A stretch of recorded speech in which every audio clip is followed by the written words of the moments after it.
పోరాటం చేస్తారా సార్? ఖచ్చితంగా ఈ విధంగా ఏదైతే మాకు తెలంగాణ ఉద్యమం ఎట్లా జరిగిందో ఆ ఉద్యమానికి కూడా గౌరవ ముఖ్యమంత్రి గారు మన తెలంగాణ నుంచి సారథ్యం వహించారు. సమస్యలు ఉన్నాయి, ఎక్కడో వాళ్ళకి పాపం తెలియకుండా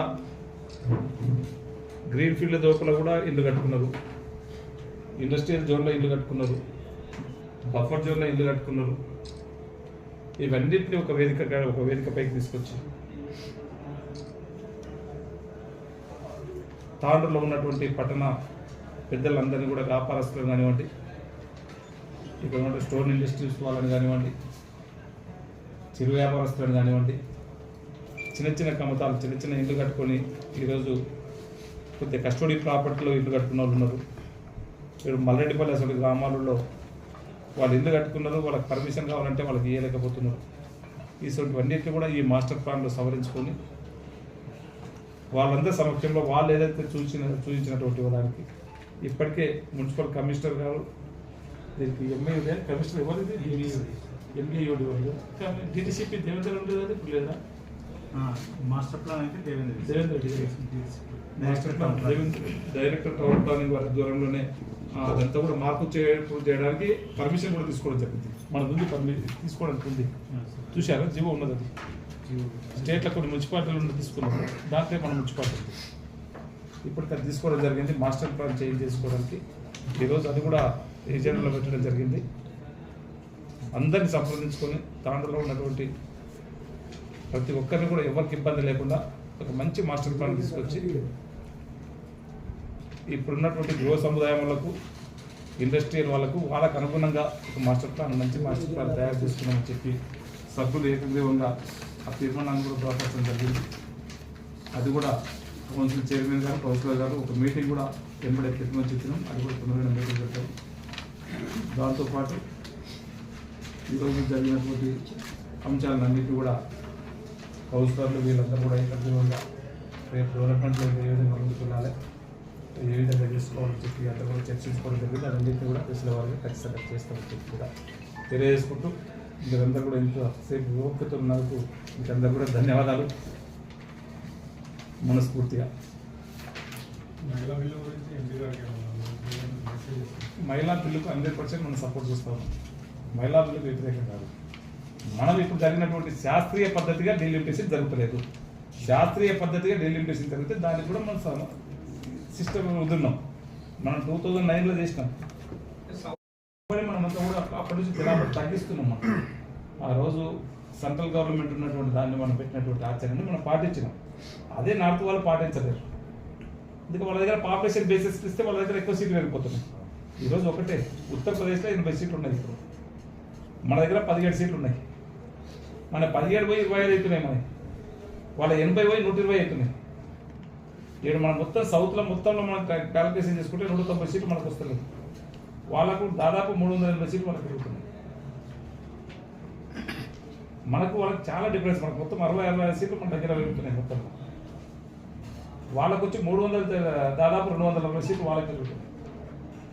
వాళ్ళు ఈజీగా మళ్ళీ ఒకసారి దొంగ దారిన అధికారానికి రావడానికి, మరొకసారి అధికారానికి రావడానికి ప్రయత్నంలో భాగమే ఈ డీలిమిటేషన్. వాళ్ళకి శాస్త్రీయ పద్ధతి చేస్తే ఖచ్చితంగా మేము కానీ, గౌరవ ముఖ్యమంత్రి గారు కానీ, మా నేషనల్ అధ్యక్షుడు కానీ ఆయన సిద్ధంగా ఉన్నాడు. దానికి రెడీగా ఉన్నారు. నిన్న కూడా చెప్పడం జరిగింది.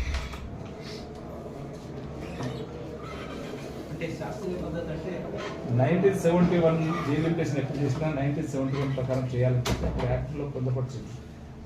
ఇప్పుడున్నటువంటి జగన్నాథ ప్రతిపాదన తీసుకోకుండా, ఎందుకంటే 76 మనం ఫ్యామిలీ ప్లానింగ్ పెట్టినాం. మొన్న 2009లో తీసుకున్నది కూడా 1971 దాని ప్రకారం మనం తీసుకున్నాం. 1971 సెన్సెస్ ప్రకారం తీసుకున్నాం. ఈ రోజు ఉన్నటువంటి దాంట్లో తీసుకుంటే 2011లో తీసుకుంటామని చెప్పి ఇప్పుడు ఉన్నటువంటి నరేంద్ర మోదీ గారు అంటున్నారు. అది తీసుకుంటే మనం నష్టపోతున్నాం. దాంట్లో వద్దు, శాస్త్రీయ పద్ధతిగా ఇప్పుడున్నటువంటి మనకు మేజర్గా ఫైనాన్షియల్గా మంచి గ్రోత్ ఇచ్చేటువంటి రాష్ట్రాలు మనది. తెలంగాణ కానివ్వండి, చెన్నై కానీ, బాంబే కానీ, ఇలాంటి రాష్ట్రాల్లో డబ్బులు తీసుకుపోయి నార్త్కి ఇచ్చుకుంటారు. అంటే ఇవ్వదడ్డలేము.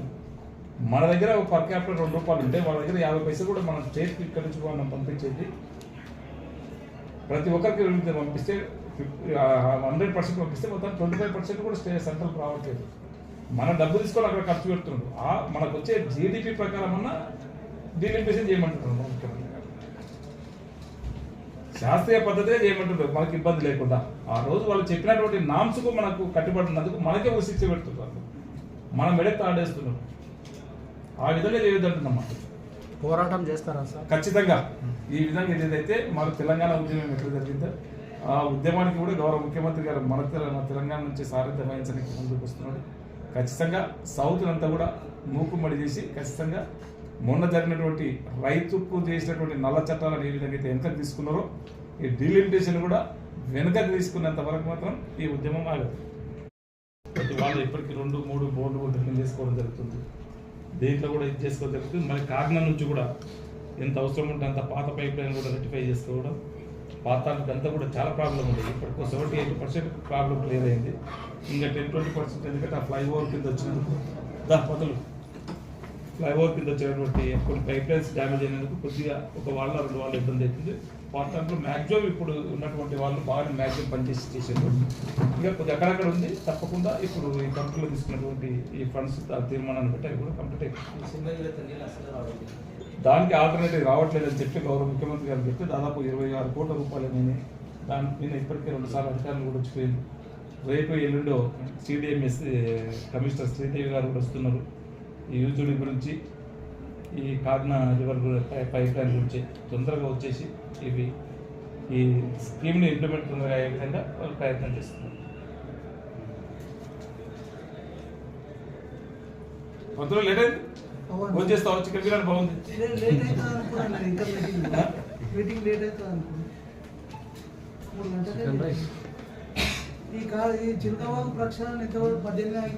నడుస్తుంది కదా నిన్న మన కల్వేట్ నడుస్తుంది కదా ఇప్పుడు విన్నా అది అట్లే కంటిన్యూషన్ అయిపోయింది.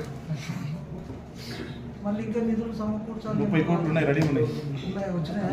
టెండర్ ప్రక్రియ అవుతుంది. టెండర్ ప్రాసెస్లో నిన్న బడ్జెట్ కొత్త బడ్జెట్ అయిపోతుంది. పెట్టిన ప్రపోజల్స్ వచ్చేస్తుంది. 30 crores వస్తుంది. ఇప్పుడు అండర్ గ్రౌండ్ డ్రైనేజ్ ఇంతవరకు వచ్చిన పని 480 కోట్లు వచ్చేసింది. సీఎం గారు ఆమోదించారు. క్షేత్రస్థాయిలో అధికారులను పంపించారు. నిన్న 2 సార్లు ఇప్పటికీ రావడం జరిగింది. మళ్ళీ వారంలో ఒకసారి వచ్చేసి ఫైనల్ చేసి స్పీడ్గా వీలైనంత వరకు తొందరగానే కంప్లీట్ చేస్తాం.